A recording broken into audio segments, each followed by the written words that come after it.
చింతపండు రసం. దీనికి 5 మినిట్స్లో 2 మినిట్స్లో అయిపోద్ది రసం.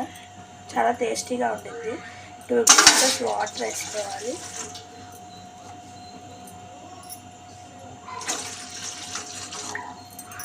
దీనిలో కొద్దిగా చింతపండు చింతపండు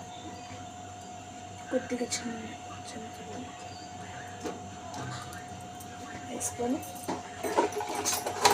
దాంట్లో కొద్దిగా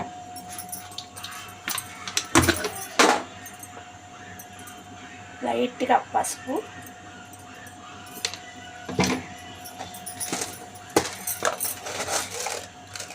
కొద్దిగా కల్లుప్పు,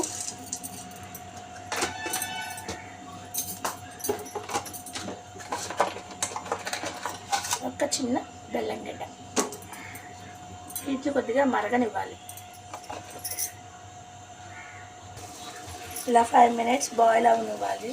బాగా బాయిల్ అవ్వాలి. అయిపోయింది. 5 మినిట్స్ తర్వాత ఇలా దగ్గరకు వచ్చేసినాక దీంట్లో చింతపండుని వాటర్ని వేరుగా చేసుకోవాలి.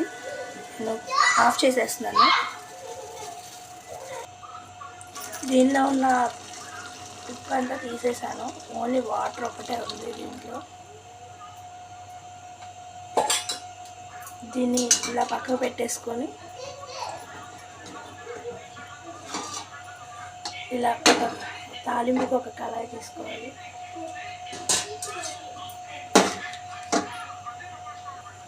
తాలింపు పోపు పెట్టుకోవాలి. కొంచెం ఆయిల్ వేసి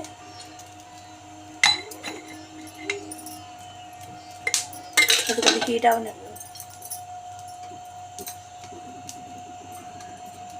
దానిలో కావాల్సినవి జీలకర్ర, వెల్లుల్లిపాయల దంచుకొని పెట్టుకోవాలి. ఎండుమిర్చి,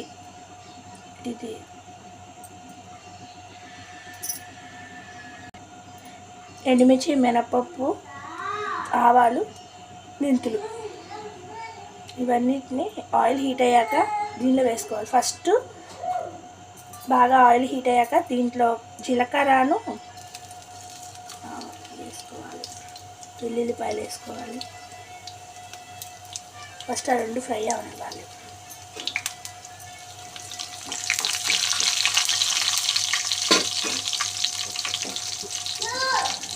తర్వాత మెంతులు వేసుకోవాలి. మెంతుల వల్ల టేస్ట్ ఫ్లేవర్ వస్తుంది. తర్వాత ఆవాలు,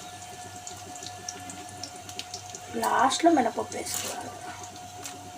కొంచెం మారినాక ఎండుమిర్చి వేసుకోవాలి. ఫస్ట్ ఇవి కొద్దిగా ఫ్రై అవ్వాలి.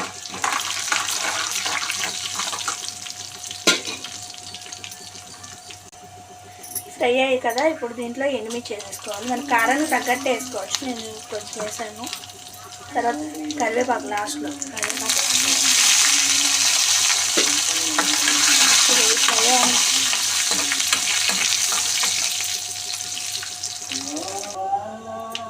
ఇవి ఇలా ఫ్రై అయిపోయింది కదా, కొద్దిగా సైడ్ తీసేసుకున్నాను. ఇప్పుడు ఇదే స్టవ్ మీద ఇందాక తీసిన చారు పక్కన పెట్టుకొని ఈ పోపు దీంట్లో వేసేసుకోవాలి.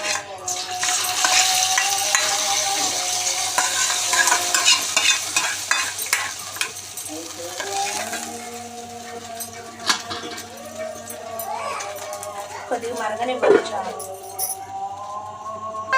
ఇదైతే రసం రెడీ అయిపోయింది.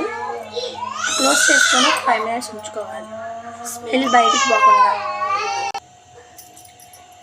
ఫ్రై అండ్ రసం ఈ రెండు కాంబినేషన్ అయితే చాలా బాగుంటుంది. లాస్ట్కి ఇలా వచ్చాయి.